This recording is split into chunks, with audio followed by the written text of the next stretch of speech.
आज के इस स्वागत कार्यक्रम में उपस्थित भारत के यशस्वी प्रधानमंत्री, जिन्हें हम सब लोग एक ग्लोबल लीडर के रूप में, जो उन्होंने देश और दुनिया में समाज के लिए, देश के लिए काम किया है, उसके लिए अपनी ओर से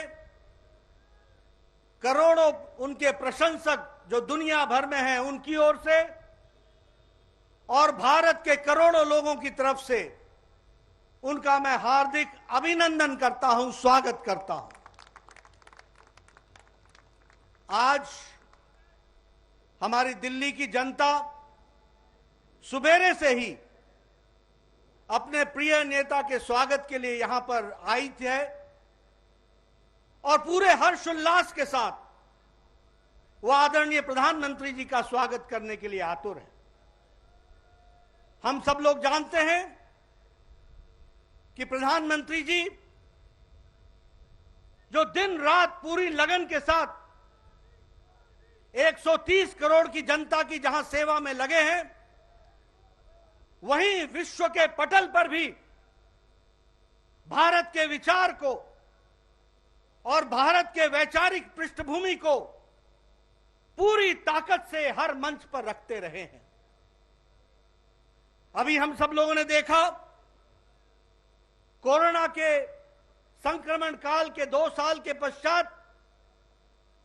उन्हें अमेरिका जाने का और भारत को की नुमाइंदगी करने का और भारत के विपक्ष को रखने के लिए आमंत्रित किया गया था। उनकी 5 दिन की यात्रा बहुत ही छोटी यात्रा थी, लेकिन वो पूरे ही व्यस्तता के साथ, इंगेजमेंट्स के साथ और वहां के समाज के सभी लोगों के जो देश और दुनिया में राजनीति में मायने रखते हैं, उनके साथ उनकी मुलाकात, उनकी बातचीत हुई है। मैं अपनी ओर से और जो सारे दुनिया में भारत का डंका बजाया है प्रधानमंत्री मोदी जी ने, और देश के करोड़ों लोगों की तरफ से जो उन्होंने देश को गौरवान्वित किया है, उसके लिए मैं आप सब की ओर से उनका पुनः हार्दिक अभिनंदन करता हूं, स्वागत करता हूं।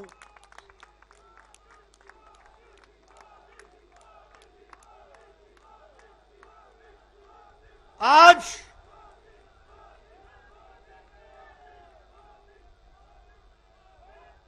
भारत को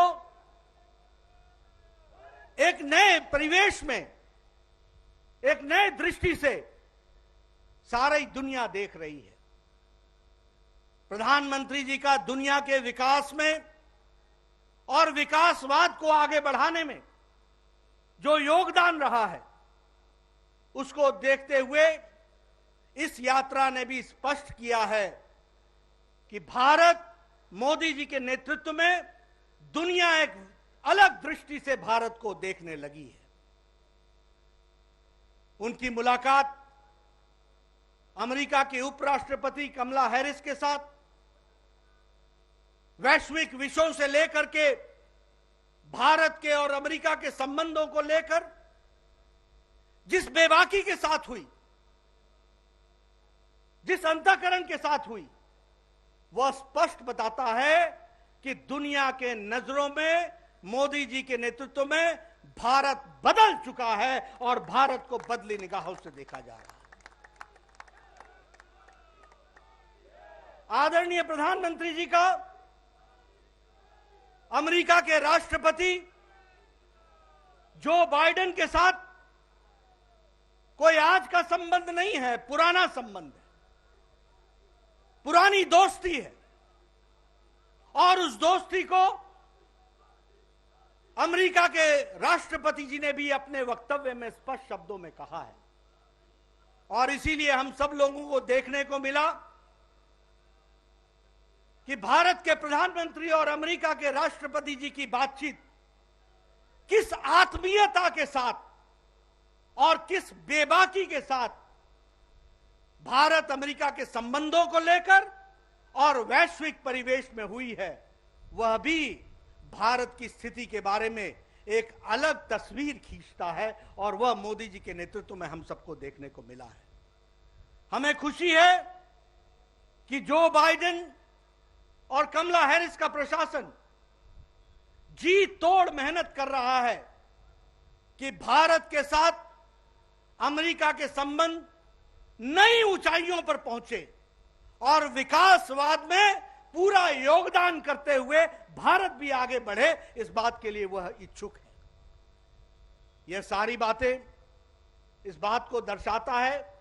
कि प्रधानमंत्री मोदी जी का वैश्विक परिवेश में भी लगन, विचार और बेबाकी से उन बातों को आगे रखना हमारे लिए विश्व की राजनीति में कितना महत्वपूर्ण है। क्वाड के समिट में जहां भारत ने, प्रधानमंत्री जी ने दुनिया को एक संदेश दिया, दुनिया को बताया कि हम क्वाड के माध्यम से विकासवाद, शांति, सबके साथ मिलकर चलना और कोरोना जैसे संक्रमण के साथ भी पूरा विश्व एक साथ कैसे लड़े, इन मुद्दों को उन्होंने उसमें हम सबके सामने रखा है और दुनिया ने उसको बहुत सीरियसली लिया है, इस बात को हमको समझना चाहिए। उसी तरीके से यूनाइटेड नेशंस जनरल असेंबली में आपका वक्तव्य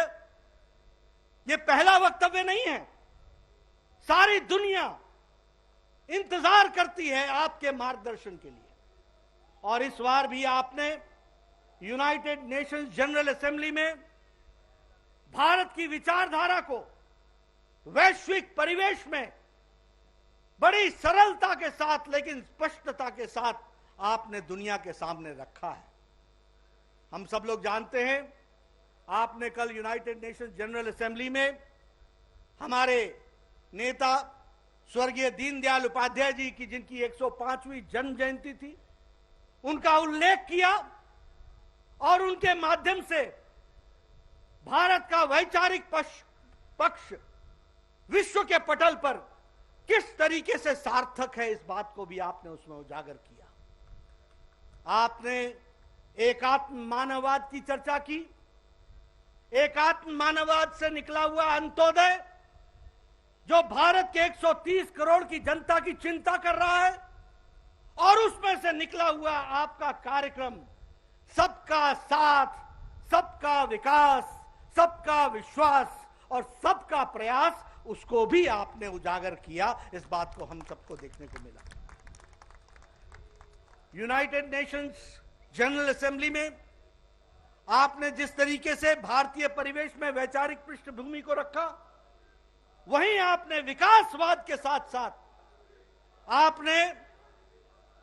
जो कटु प्रश्न थे और दुनिया के लिए विषय बने हैं, उन पर भी आपने बेबाकी से दो टूक शब्दों में अपनी बात को रखा है। फिर चाहे वो आतंकवाद हो, फिर चाहे वो विस्तारवाद हो, फिर चाहे वो क्लाइमेट चेंज हो, हर एक विषय पर आपने जहां आपने बेबाकी से अपनी बात को रखा, दो टूक शब्दों में रखा, वहीं आपने साझा तरीके से सबके साथ मिलकर किस तरीके से इस समस्या का समाधान किया जाता है या जा सकता है, इस पर भी आपने इंगित किया है। हम सबको बहुत ही खुशी है कि आपने भारत का गौरव सम्मान तो दुनिया में बढ़ाया ही है, लेकिन भारत के 130 करोड़ जनता को भी गौरव का एहसास इन सब बातों से तो कराया ही है, लेकिन 157 भारत की कलाकृतियां जो विभिन्न कालखंड में भारत से चली गई थी, उनको वापस ला करके आपने भारत का गौरव, मान और 130 करोड़ की जनता का मान बढ़ाया है। हम सब लोग आपको इसके लिए कोटि कोटि आपका अभिनंदन करते हैं, स्वागत करते हैं। और मैं इस मंच से, जहां आपने भारत को ग्लोबल